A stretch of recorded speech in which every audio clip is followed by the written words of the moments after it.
The WWE has taken one step forward and two steps back with its PLEs. So far, the WWE's efforts to expand its PLEs into more international markets has been a success, but why does each event look the exact same as the PLE before it? While the WWE does deserve credit for streamlining its PLEs and getting rid of shows like Hell in a Cell and Extreme Rules that handcuffed the WWE's booking when those special stipulations came up, it's failed miserably in the presentation of its shows. By presentation, we mean each show's stage and set.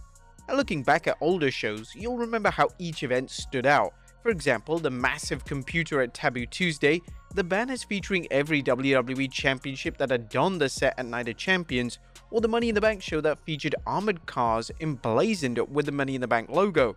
These are just a handful of examples.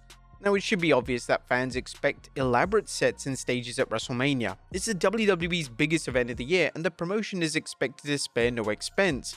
And let's be fair, the WWE does go all out for the WrestleManias. Each stage has been exquisitely crafted. However, when it comes to its other PLEs, with the possible exception of its Saudi Arabia shows, fans never know what they'll get. Well, that's wrong. Fans know exactly what they'll get, a stage not much different than the previous one. The WWE may touch things up by throwing out some ladders for its Money in the Bank PLE, but don't expect much more. While some fans might argue that stages are a secondary factor, this ignores the essential component that has made the WWE stand out from its competition: showmanship. As we recently discussed in our video on entrance themes, the WWE is more than what takes place in the ring. It's about the presentation of the product, including music, lights, and, as we'll see, the stage and sets for each event. The WWE has set the bar high for fans throughout the years, as they should since ticket prices continue to increase. The term premium live event, which has replaced pay-per-view, reflects that fans are buying a ticket to something extra special. Not only do they get to see major matches, often involving the company's biggest stars and championships, but they are treated to a spectacle of sound and light. This is no different from fans attending other entertainment mediums such as concerts, which often feature elaborate sets, costumes, and lighting. So why is the WWE focused less on its stages than it has over the last 20 years?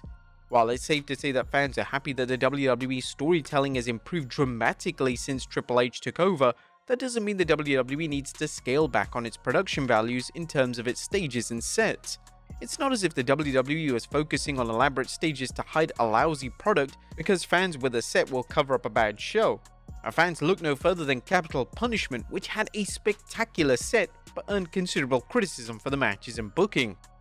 There's something desperately missing in the concept of theme events. Fans could look far as back as the 90s and see how sets don't have to be elaborate to convey a theme. For example, WCW's 96 Bash at the Beach show featured a simple but yet effective set that incorporated beach elements such as tropical animals, summery colors, and sand on each side of the entrance ramps. Likewise, 2009's TLC event had a wickedly cool looking array of tables, ladders, and chairs hanging on the stage in front of the Titantron.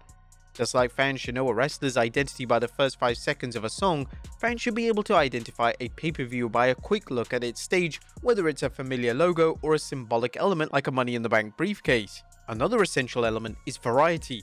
Wrestling fans, like any entertainment consumer, tend to get bored, which is why the WWE shouldn't rely on the same set or stage. This even applies to logos. It may seem counterintuitive to change up a logo and dilute brand recognition, but the WWE has enjoyed success by changing many of its logos, including Big Four events such as WrestleMania and SummerSlam. Now, there may be some exceptions. For example, fans absolutely love the swinging sickles that were used for the entrance at Backlash in 2000, so much that the WWE brought them back in 2001 and 2002. However, even the best things eventually get old, such as Roman Reigns' run as Undisputed Champion, which is why they need to be changed up. While it's safe to stick to something that worked at a previous year's show, fans' expectations are higher and the WWE needs to take a chance with a new design. If nothing else, it will likely be better than the generic sets found today. Now, this element is tricky because an idea can be unique but still fall short of exciting fans and pleasing them aesthetically. On the other hand, differentiating things can work, especially when sets and stages reflect where a show is being held. One of the best examples is WrestleMania 37, held at Raymond James Stadium. That year's show played off the venue's NFL team, the Tampa Bay Buccaneers. WrestleMania 37's elaborate pirate ship looked fantastic and was an example of thinking outside the box. Likewise, WrestleMania 39's Hollywood-themed stage and set was apropos. One thing the WWE does very well is to utilize technology in its presentation. Whether it was the advent of the Titantron, the WWE Thunderdome, or the company's use of animated graphics on television, they're ahead of the curve when it comes to its presentation of its product.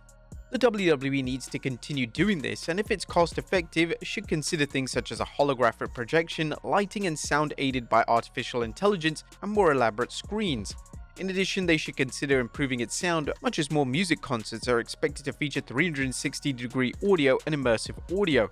It may reach a point where fans can access their smart devices for personalized entrance visuals and synchronized vibration, much like D-Box theater seats provide an added value to the movie experience. Or maybe we're going a little bit too far on that. Maybe let's just stick to the stages.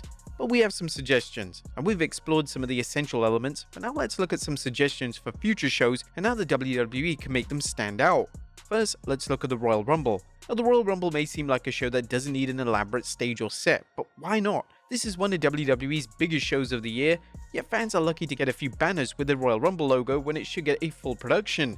They could incorporate the timer into a set or some other element. One of the big problems with the Rumble is the WWE's generic music, which makes it difficult to tell who is entering the Rumble. One way around this, besides improving entrance music, is to use technology to let fans know who is entering and who could be next. The WWE can use technology to enhance fans' experience watching the show, whether at the arena or watching elsewhere. The second is Backlash. Now, Backlash is being held in Paris, which means that the WWE could incorporate famous Parisian landmarks into the set, including not but limited to the Arc de Triomphe and the Eiffel Tower. The WWE could have a representation of the Eiffel Tower and the structure surrounding the ring, much as it had a mini Statue of Liberty at WrestleMania 29. It might consider an Arc de Triomphe style entrance ramp. These may be costly, of course, for a B-show level premium live event, but there are many other ideas, but it would be wise to incorporate some thematic elements showing Backlash is being held in Paris. What about Bash in Berlin? The WWE should also insert some geographical elements into the set at Bash in Berlin. There are landmarks such as the Berlin TV Tower. If the WWE adopts such elements, it should be creative so it doesn't seem formulaic. They should also add other elements to make the show stand out as more than a vacation in Berlin. If they had special matches booked such as a Hell in a Cell, it should be incorporated into the set and stage. And what about SummerSlam? Well, SummerSlam often features creative sets, and while the summer-themed stage and sets are fine, the WWE should liven them up. For example, SummerSlam is one of the WWE's oldest pay-per-views, so why not honor this legacy by featuring banners featuring some of the most memorable matches from past shows? They could have holograms of past superstars who are no longer with us, such as Andre the Giant. They could go out of its way in bringing sponsors for its shows, such as last year's Slim Jim Battle Royal, and the WWE should consider something more themed towards the summer, given that it is in the summer. But one thing is for sure is that WWE's PLEs have lost their uniqueness. It's time to make each show stand out, and these are just few of the many options that the WWE has. But what do you guys think of stages right now? Let us know in the comments down below, and I'll see you next time with some more wrestling content.